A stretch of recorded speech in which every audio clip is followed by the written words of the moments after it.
suhu daun akan jadi lebih sejuk. Sama juga macam kita jemur kain. Bila kita jemur kain, kita jemur rapat-rapat, mak kita pun marah. Sebab jemur rapat-rapat tak kering.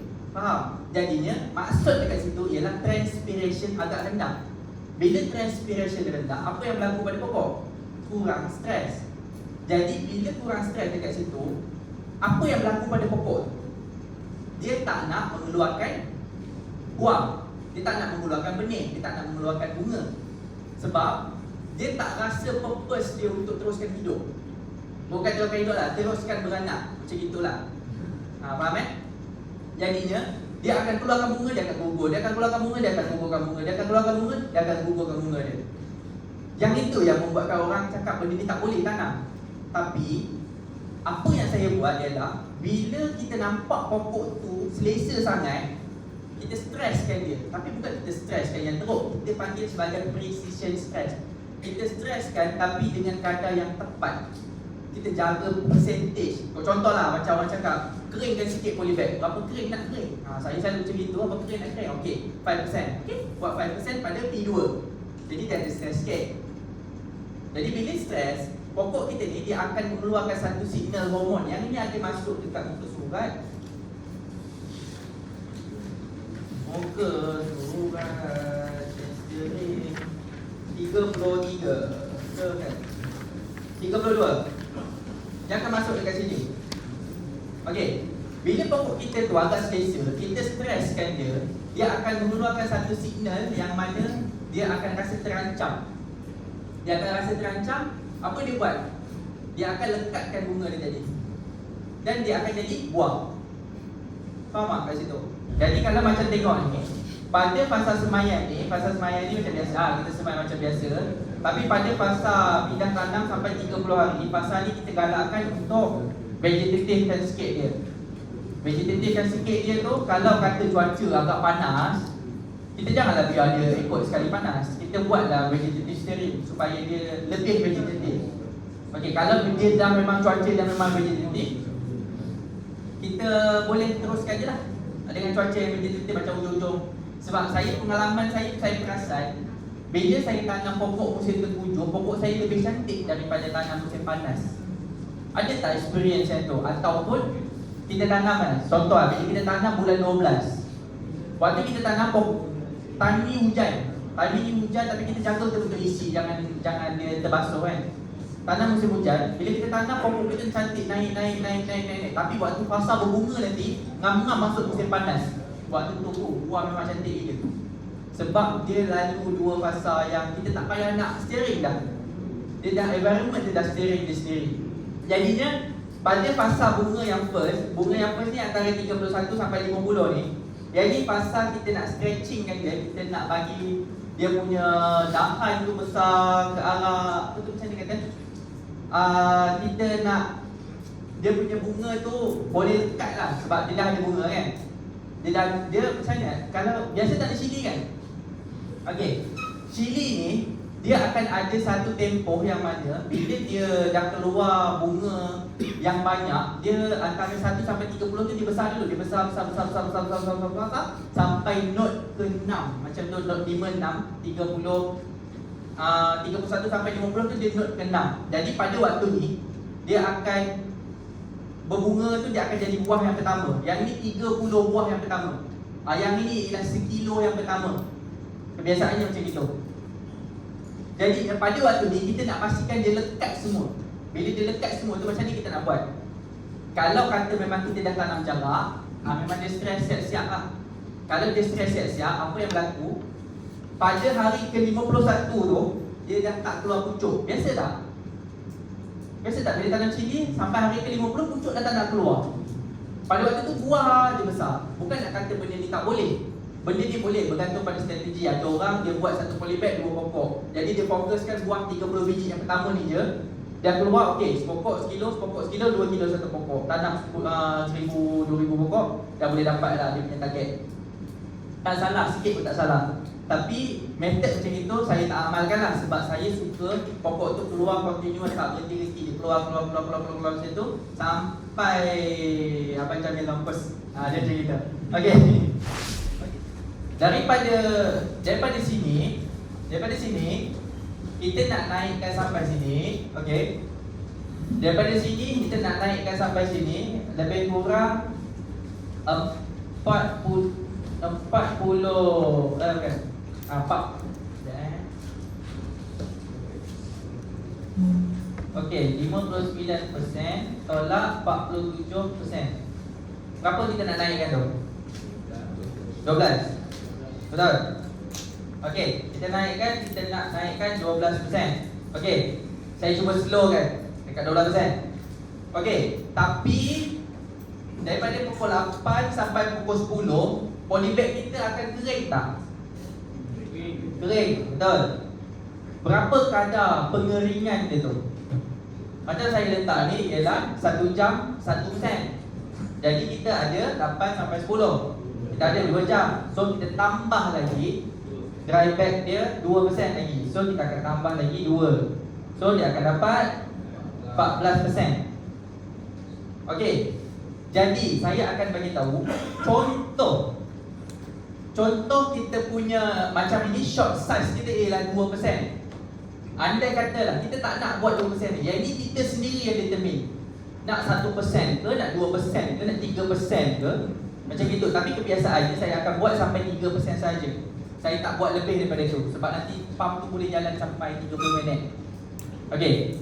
Jadinya sekarang ni andai kata short size saya ialah 1%. 1% nak tambah jadi 14%. Berapa kali? 14 kali, betul? Sebab dia 1%. Cumanya 1% ni daripada percentage daripada apa? Daripada volume polybag. 1%. Kalau polybag kita 10 liter, volume polybag volume bukan berat. Volume polybag kita 10 liter. Jadi bila volume kita 10 liter, 1% bersamaan 100 ml. Bermaksud 3 minit untuk dripper yang 33 liter per minit. Faham? Jadinya kita akan jalan 3 minit 14 kali dalam masa 2 jam. Pukul berapa nak setting? Kita ada 2 jam. Kita ada 2 jam je nak jalan 14 kali. Jadi kita akan setting berapa kali kat situ. Tadi pun 7 kali pun kita setting setiap 20 minit. Kalau kata ini saya rasa setelah berapa minit tu? Setelah 10 minit saya rasa. Jadi agak tak relevan kat situ. Faham tak? Faham? Okey, pada P2,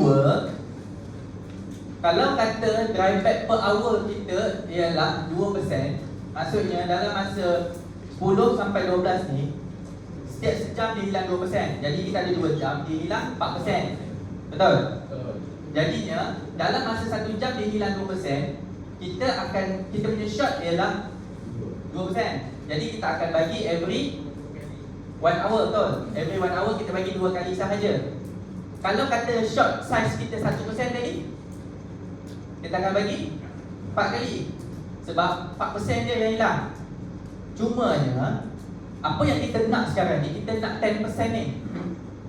Kenapa kita perlukan 10% leaching ni? Air yang keluar dari polybag, kenapa kita perlukan 10%? Yes, kalau tak ada lebih, mana kita nak dapat data tu? Yang tu satu. Satu lagi, kalau tak ada lebih, apa tu nama tu?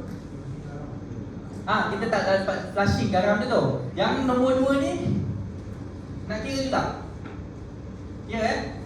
Okey. Pada nombor 2 ni, kadar per hour dia ialah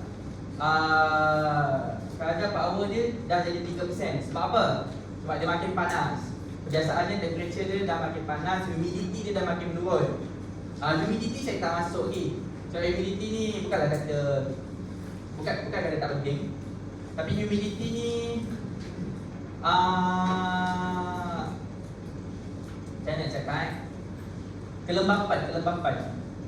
Sekiranya kelembapan tu rendah, transpiration makin tinggi. Faham macam mana? Macam mana benda tu boleh berlaku? Kelembapan makin rendah, transpiration tu makin tinggi. Maksudnya macam mana? Simple kan? Okey. Dia macam gini. Kalau kita buka peti ais, okey, Ni saya cerita suhu dia dulu. Kalau kita buka peti ais, dalam peti ais dia sejuk. Okey, jadinya dekat room temperature ni dia tinggi. Bila kita buka peti ais, apa yang berlaku? Suhu sejuk akan pergi keluar. Apa maksud kat situ? Maksud dia, suhu tu cuba untuk mencapai thermal equilibrium. Nah, ini masuk dalam thermodinamik. Maksudnya dia punya suhu tu dia akan cuba untuk samakan suhu luar dengan suhu dalam. Tapi agak mustahil lah sebab peti ais tu besar itu je. Sama juga macam kita buka pintu ni kan. Bila kita buka pintu ni, tiba-tiba udara panas tu cuma nak masuk, udara sejuk cuma nak keluar, dia nak cuba mencapaikan keseimbangan tu. Jadi sekiranya humidity terlalu tinggi, transpiration tu kurang. Sebab apa? Sebab dia tak perlu nak keluar sebab humidity dekat dalam daun tu dengan luar ni lebih kurang. Dalam daun katakanlah humidity dia 99. Dekat luar ni 80, jadinya ada 10% difference sahaja. Jadi dia tak perlu nak transpire banyak-banyak. Faham Sebab tu pada waktu tengah hari ni, pada waktu P3 ni, humidity mesti dah jatuh bawah daripada 60, 70 ke 60 ke bawah kebiasaannya. Kalau macam saya punya kebun tu, dia boleh drop sampai 40% lebih. Jadi sangat rendah. Kebun tu saya beli, dah siap ada orang tanam sebelum ni. Saya punya kawan tanam. Lepas tu dia kata dia tanam gagal, dia tanam tak jadi apa semua. Okey, fine. Waktu saya datang kebun dia, waktu dulu kebun dia tu agak tak ada rumput. Dia tanam tu dia pakai racun alien, tahu kan? Racun yang sekali racun tu jadi padang jarak, padang terkukuh. Memang rumput satu pun tak naik. Sebab apa? Dah lah kawasan tu angin dia laju. Memang laju gila lah, boleh kata laju lah angin dekat situ. Jadinya apa yang berlaku? Bila dia tanam pokok dia tu transpire terlalu banyak sebab humidity dia bawah daripada 50, dia jadi 45, 43, 40 pun pernah. Sama juga orang tanam dalam greenhouse. Dekat dalam greenhouse, humidity dia kadang-kadang boleh pergi 30. Jadi dia punya kadar kehilangan air sangat laju. Laju, pokok tu strike, isi dalam polybag spike. Dia meningkat lah, isi dalam polybag meningkat kan. Jadi kat situ ada problem. Pokok stres, serangga datang tak berhenti-henti, jadi masalah. Jadi bila saya datang, saya dah nampak dah masalah ni. Lepas tu dia kata nak beli tak tapak sini kan. Okey, boleh tak ada masalah, tapi ada slow lah. Sembang, okey fine. Molek dia keluar daripada tapak tu, saya letak saya punya sensor, pacak weather station. Saya tengok humidity dia, humidity dia agak rendah ni. Rendah humidity dia kan, agak dry. Jadi apa saya buat? Rumput yang dia potong yang dah kering tu, saya tabur benih baru. Saya bela rumput pula kat situ. Tujuan dia apa? Saya nak increase humidity. Jadinya sekarang ni bila cuaca yang panas 34-35 darjah Celsius, humidity saya tak jatuh bawah 50. Below 50 dry. Dia ideal ialah 60 to 70 actually. Okay? Jadinya itulah kadar ideal dia. Jadi kita nak pokok kita tak berapa stres lah kat situ. Kan saya dah merepit ke lain. Kita nak cerita P3 ni. Saya nak cerita P3 ni, dia punya dryback lebih sebab dia makin dry. Temperature makin rise, makin dry. Lepas tu matahari makin tinggi, jadi transpiration dia banyak. Jadi bila transpiration dia banyak, kita kena ambil 3% ataupun 4%, kadang-kadang 5%. Tapi saya letak jadi 3%. Macam mana nak tahu, tengok pada penimbang lah. Okey. Jadi bila kita meracun, kita pakai contohnya kita dah pakai racun 4A. Kita dah guna racun 4A. Racun 4A ni ialah racun daripada grup neonicotinoid. Jadi dekat dalam ayat ada. Kalau rasa tak tahu, boleh Google, ambil handphone sekarang, buka IRAC, tulis dekat Google tu IRAC, lepas tu select, cari dia punya apa tu, table dia. Jadi kat situ ada tulis berapa. Okey. Dah bagi racun 4A, agak-agak semua racun ni, semua serangga ni mati ke? Dia tak mati semua. Sedangkan sanitizer pun mati 99.99%. Jadi 1% lagi mana? Tak mati lah. 0.01% tu tak mati. Okey, jadinya serangga pun sama. Contohlah, kita bunuh ni, yang matinya sini mati. Yang matinya yang ini mati. Okey, yang 2 ekor ni tak mati. Okey, bila 2 ekor tak mati, dia akan membiak. Tahu, dia akan membiak. Tapi dia tak membiak, dia tak jadi bulat dah. Dia jadi maybe X. Sebab apa dia jadi X? Sebab pada waktu kita sembuh racun 4A tu, dia tak mati. Maybe dia pening, lepas tu dia hidup. Dia hidup balik. Bila dia hidup balik tu, dia dah membina satu benda yang kita panggil immunity. Sama juga macam kita. Kalau kita main lumpur ke apa ke lama kan, kalau kata kita ni jarang main, kita senang kena penyakit. Tapi bila kita dah lama-lama, kita akan ada antibody, betul tak? Ada antibody, kita dah susah kena penyakit. Sama juga macam serangga. Jadinya dia dah membiak. Daripada 2 ekor tadi dah jantan betina. Yang ada yang boleh membiak sendiri, ada macam-macam jenis lah. Tapi cerita dia membiak. Bila dia membiak, dia akan jadi lagi banyak. Jadi kita guna racun 4A juga. Bila kita guna racun 4A juga, yang mati ni maybe mati, dia mati. Tapi maybe separuh dia membiak. Lepas tu yang ini dia macam, sebelum ni dia pening 3 jam pening, baru dia hidup balik. Yang ini dia macam pening sekejap lah, macam lalok macam itu kan. Lepas tu yang daripada beberapa ekor ni dia membiak sekali lagi. Dia membiak, dia dah tak jadi X dah, dia jadi maybe bentuk urat ke kan. Dia jadi macam ini. Pada waktu ini, bila kita bagi racun 4A, apa yang berlaku? Dia pakai emas.